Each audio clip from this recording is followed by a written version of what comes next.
美军在叙利亚各种打劫掳掠、偷拿窃取，简直可以说是无恶不作。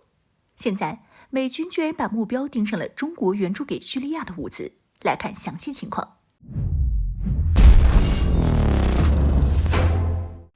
Hello， 各位老铁，大家好，欢迎收看本期迷财户，我是虎妞。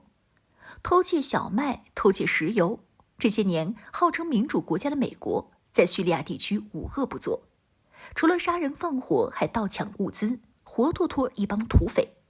然而这还不算，现在美军终于偷到中国头上来了。美军无耻偷窃中国援叙救灾物资的事情，这两天在外网上传得沸沸扬扬。主要是美军官方账号在这几天发布了关于美军101空降师前往中东对遭受地震灾害的土耳其进行援助的照片。有细心的网友发现，美军士兵肩扛的援助土耳其抗震救灾物资全部都是中文包装，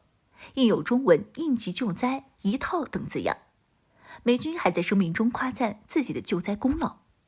这事儿引起广泛讨论。有分析认为，这是美军在叙利亚窃取了中国援助给叙利亚的抗震救灾物资后，打着美国的旗号前往土耳其借花献佛。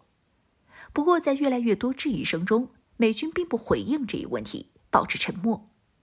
有意思的是，美国社交平台目前针对这一话题已经开始陆续的屏蔽了。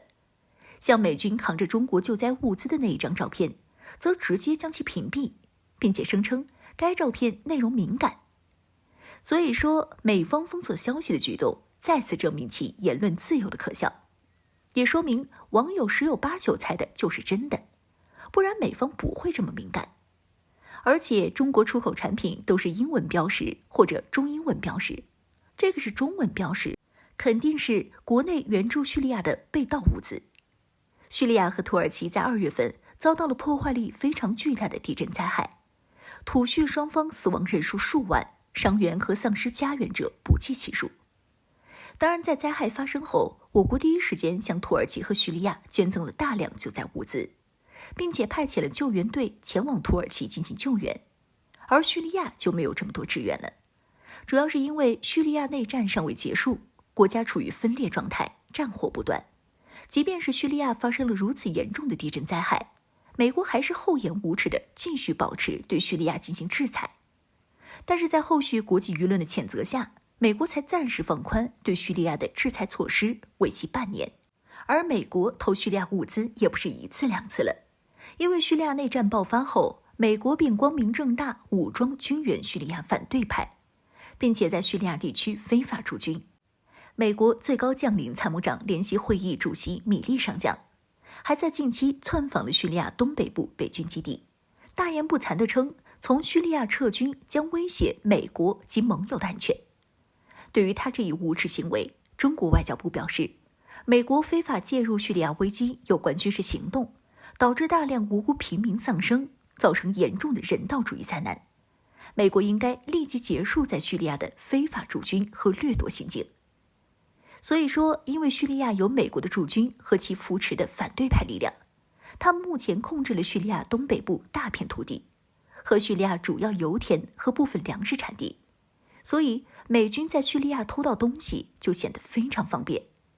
从去年开始，美军就系统性针对叙利亚的资源进行盗窃，主要为小麦和石油。美国叙利亚驻军会在当地带路党的帮助下出动车队盗取。去年10月，美非法驻军出动114辆汽车，2次从叙利亚盗取石油和小麦，并将其运往伊拉克倒卖。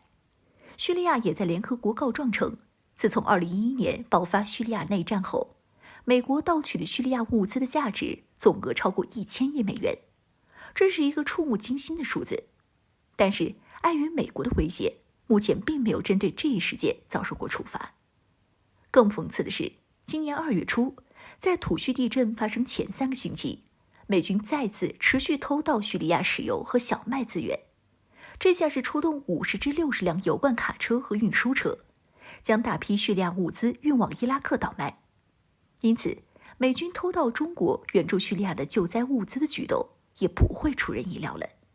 此事就是美国霸权主义的体现。可以说，正是因为美军这种频繁且无耻的盗窃行为，加剧叙利亚能源危机和人道主义危机。现在又因为地震，叙利亚民众将更加缺粮。中国一直在为叙利亚提供援助，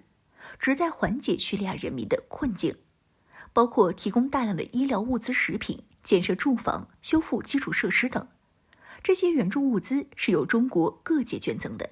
都是用于帮助叙利亚人民的。所以说，美军干这事情简直丧尽天良，骨子里的强盗本性始终未变，总有一天会遭到报应。